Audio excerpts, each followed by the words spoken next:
La discopathie dégénérative est l'une des causes de mal de dos les plus fréquentes.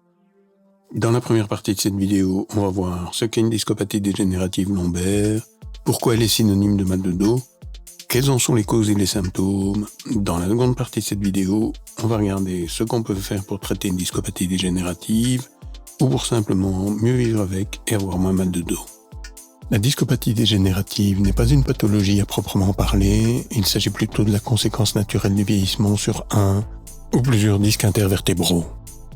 La discopathie dégénérative peut survenir à n'importe quel étage de la colonne vertébrale, mais le plus souvent, elle survient aux étages qui subissent les pressions les plus importantes, c'est-à-dire au niveau des cervicales et ou des lombaires, entraînant un mal de dos qui peut être quasi permanent. La colonne vertébrale est composée de structures osseuses, les vertèbres, séparées l'une de l'autre par un disque intervertébral. Celui-ci agit comme un amortisseur et absorbe une partie des chocs et de la pression naturellement exercée sur les vertèbres lorsque nous bougeons ou restons assis. L'ensemble des disques intervertébraux procure une certaine souplesse à la colonne vertébrale, permettant d'effectuer des flexions, des torsions et d'éviter que les os ne se touchent, du moins jusqu'à un certain âge, à partir duquel les choses commencent à se compliquer de manière plus ou moins importante pour certains d'entre nous. La discopathie dégénérative est un problème qui survient généralement au-delà de 40 ans, en fonction du style de vie et des activités professionnelles de chacun.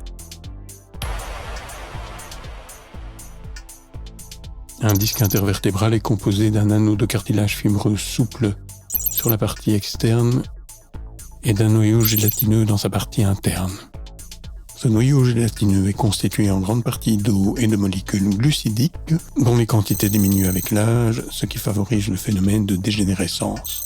Sous l'effet du vieillissement et en fonction du style de vie d'un individu, l'anneau fibreux du disque fragile va se détériorer, le noyau gélatineux va se déshydrater, entraînant une diminution du volume du disque intervertébral et provoquant le mal de dos et l'apparition d'une série de symptômes liés à la discopathie dégénérative.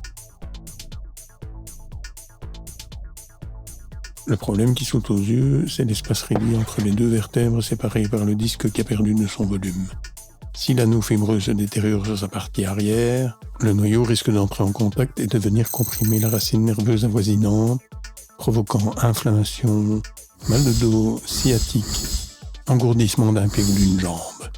Autre symptôme lié à cette diminution de volume du disque intervertébral provoquée par la discopathie dégénérative, les os peuvent se toucher, provoquant ici aussi de douleur, inflammation et en plus réduction plus ou moins importante de la mobilité.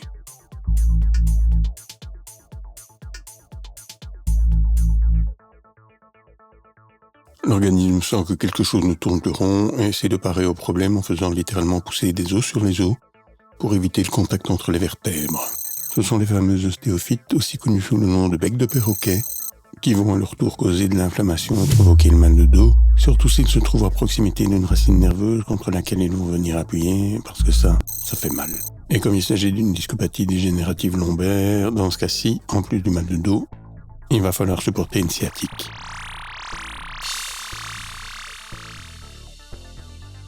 La discopathie dégénérative est un phénomène qui ne peut pas être inversé, ce qui explique que le mal de dos est un problème permanent à partir d'un certain âge et pour une part importante de la population. La discopathie dégénérative touche pratiquement tout le monde à des degrés divers, les personnes qui exercent un métier dur physiquement, les personnes qui restent assises derrière un ordinateur pendant toute une vie, les personnes qui ne bougent pas assez, les personnes en surpoids, les personnes qui pratiquent un sport de haut niveau. La discopathie dégénérative peut aussi être la conséquence d'une mauvaise chute ou d'un accident.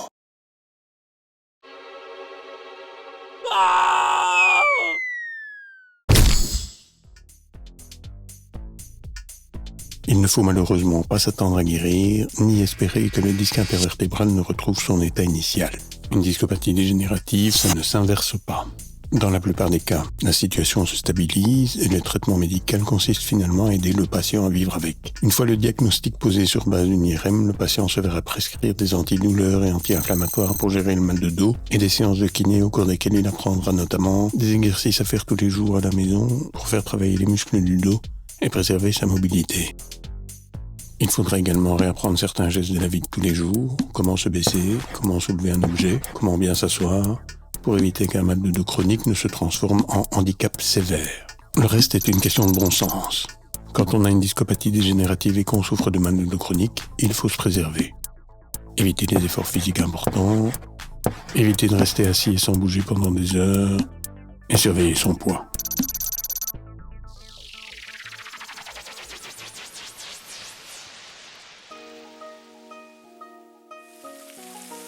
Pour soulager le mal de dos, tout ce qui est massage fonctionne plus ou moins. Malheureusement, en général, les effets bénéfiques s'arrêtent dès que la séance de massage est terminée.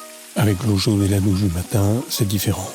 Le bien-être procuré par l'eau chaude va permettre à Walter de dérouiller son dos, soulager les douleurs matinales et entamer la journée avec un niveau de douleur plus ou moins acceptable. Pour soulager le mal de dos, c'est nettement plus efficace et pratique qu'un massage classique. Une séance de massage, il faut la planifier, il faut y aller, il faut la payer, tandis que l'eau chaude, elle est toujours là. Et après 20 ans de mal de dos chronique causé par une discopathie, pour Walter, il n'y a pas photo. Voici le meilleur ami de Walter. C'est une simple planche en bois, 40 cm par 30 cm, c'est pas très important. C'est juste pour donner une idée de la taille, ce qui compte, c'est l'épaisseur. 1,5 cm.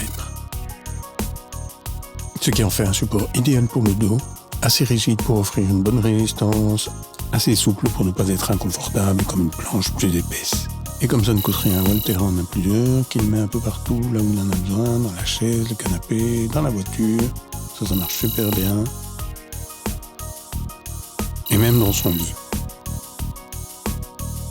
Et souvent, pour soulager son mal de dos, il reste comme ça dans la cuisine, avec la planche un peu inclinée dans son dos, pour diminuer la pression sur les vertèbres.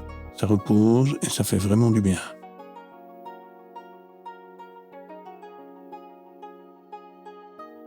La marche est une excellente activité pour le dos.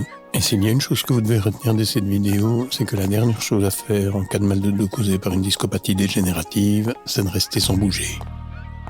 Plus on reste sans bouger, plus on a mal de dos, et plus on a mal de dos, moins on a envie de bouger. C'est un cercle vicieux dans lequel il faut absolument éviter de tomber. Et donc, discopathie dégénérative ou pas, on bouge.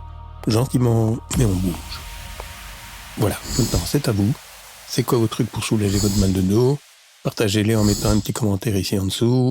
Et si vous avez aimé la vidéo, mettez un petit coup de pouce et abonnez-vous. À bientôt.